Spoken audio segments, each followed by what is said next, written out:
Warning: this video contains graphic images and controversial subject matter. Viewer discretion is advised. I'd like to start off by saying that I do not support abortion, but I do understand that sometimes a woman, a mother, is in such a bad condition that if she has this child or keeps it in her, that she could die. And there's a huge difference between a motherless child and a childless mother. Now, if you are someone who supports abortion with the excuse or the argument that it is nothing but a clump of cells, I hope this video will shed some light on your opinion or your fact-based, quote-unquote, opinion. Here you can see it is the end of the first month. The eyes have formed. The face is beginning to form. The amniotic sac is there to hold the baby and to protect the baby. The embryo is formed and the placenta is beginning to grow. This means that the child is actively taking in nutrients from the mother in order to develop further. 6 weeks. The neck and the back part of the spine are beginning to separate. The arms and legs are forming, and fingers are forming if you look close enough. 12 weeks. It looks like a baby, doesn't it?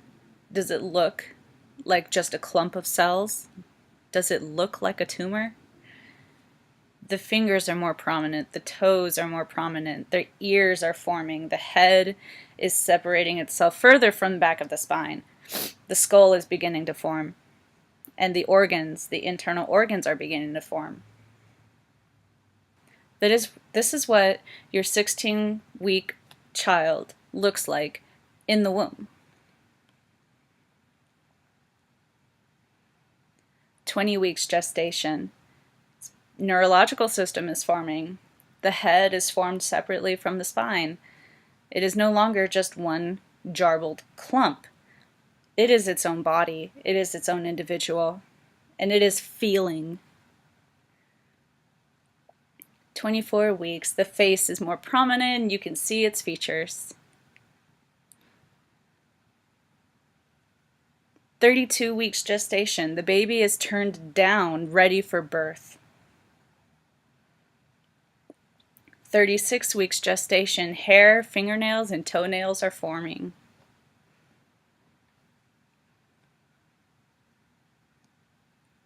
40 weeks, the child is now at full term and is ready to be birthed.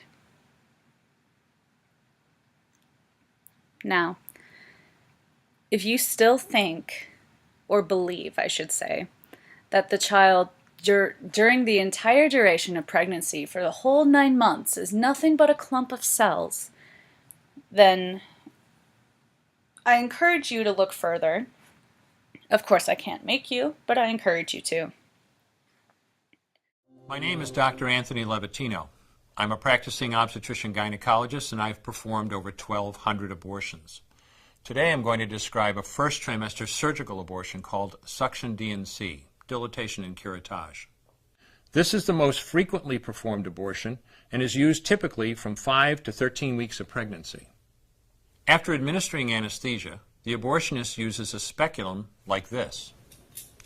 This is placed inside the vagina and opened using this screw on the side, allowing the abortionist to see the cervix, the entrance to the uterus.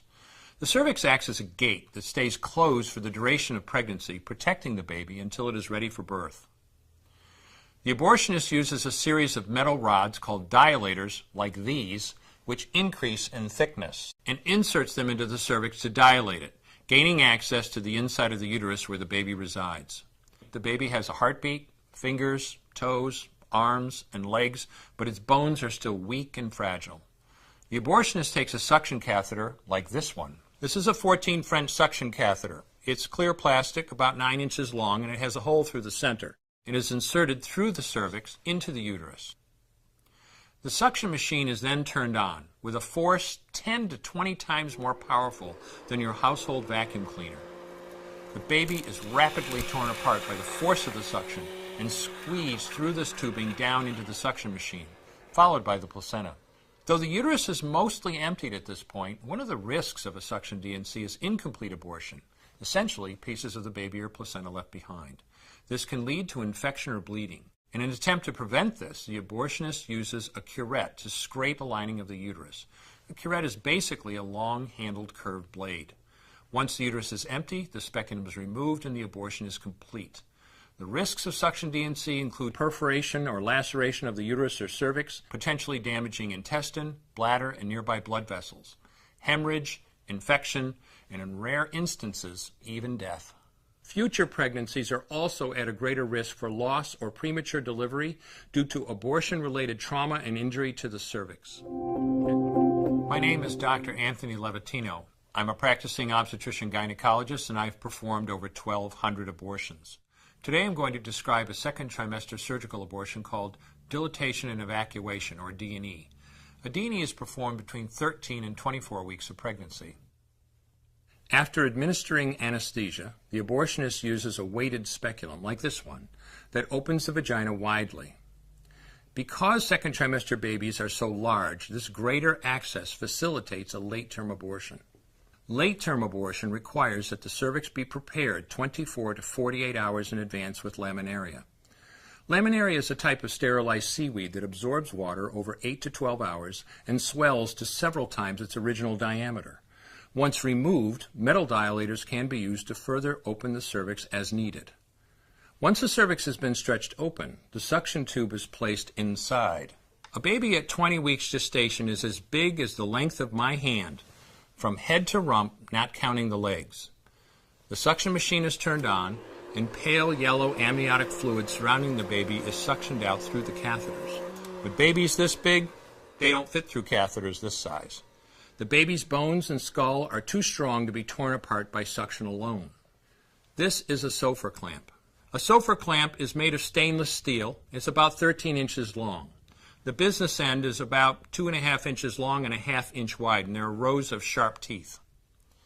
This is a grasping instrument. When it gets a hold of something, it does not let go. The abortionist uses this clamp to grasp an arm or leg. Once he has a firm grip, the abortionist pulls hard in order to tear the limb from the baby's body. One by one, the rest of the limbs are removed, along with the intestines, the spine, and the heart and lungs. Usually the most difficult part of the procedure is extracting the baby's head, which is about the size of a large plum at 20 weeks. The head is grasped and crushed.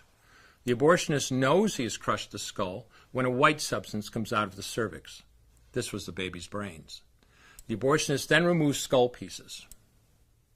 He removes the placenta and any leftover parts of the baby with a curette, scraping the lining of the uterus for any remaining tissue.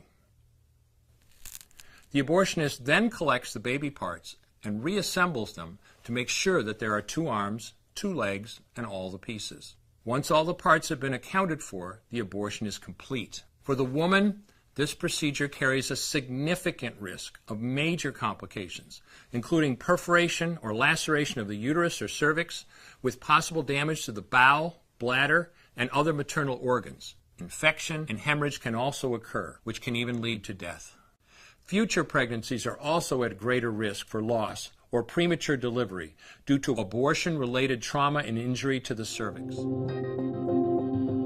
My name is Dr. Anthony Levatino. I'm a practicing obstetrician-gynecologist, and I've performed over 1,200 abortions. Today I'm going to describe a third trimester induced abortion, which is performed at 25 weeks to term. At this point, the baby is almost fully developed and viable, meaning he or she could survive outside the womb if the mother were to go into labor prematurely. Because the baby is so large and developed, this procedure takes 3 or 4 days to complete. On day 1, the abortionist uses a large needle to inject a drug called digoxin. Digoxin is generally used to treat heart problems, but a high enough dosage of digoxin will cause fatal cardiac arrest. The abortionist inserts the needle with the digoxin through the woman's abdomen or through her vagina and into the baby, targeting either the head, torso, or heart. The baby will feel it. Babies at this stage feel pain. When the needle pierces the baby's body and the digoxin takes effect, the life of the baby will end. The abortionist then inserts multiple sticks of seaweed called laminaria into the woman's cervix. They will slowly open up the cervix for delivery of a stillborn baby. While the woman waits for the laminaria to dilate her cervix, she carries her dead baby inside of her for 2 to 3 days. On day 2, the abortionist replaces the laminaria and may perform a second ultrasound to ensure the baby is dead. If the child is still alive, he administers another lethal dose of digoxin. The woman then goes back to where she is staying while her cervix continues to dilate. If she goes into labor and is unable to make it to the clinic in time, she will give birth at home or in a hotel. In this case, she may be advised to deliver her baby into a bathroom toilet. The abortionist then comes to remove the baby and clean up. If she can make it to the clinic, she will do so during her severest contractions and deliver her dead son or daughter. If the baby does not come out whole, then the procedure becomes a D&E, a dilation and evacuation, and the abortionist uses clamps and forceps to dismember the baby, piece by piece. Once the placenta and all the body parts have been removed, the abortion is complete. Late-term abortions have a high risk of hemorrhage, lacerations, and uterine perforations, as well as a risk of maternal death. Future pregnancies are also at a greater risk for loss or premature delivery due to abortion-related trauma and injury to the cervix. So you can see just how involved an abortion is. Now answer me this. If a child in the womb is nothing but a clump of cells, why would there need to be 3 different, very different types of procedures in order to conduct abortions?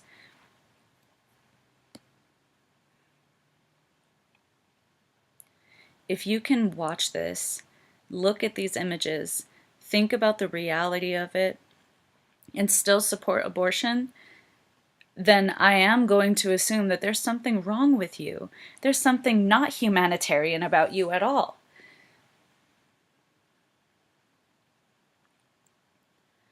And if your argument for supporting abortion is that you do not want children, or some people do not want children, then your energy should be going into birth control, not abortion.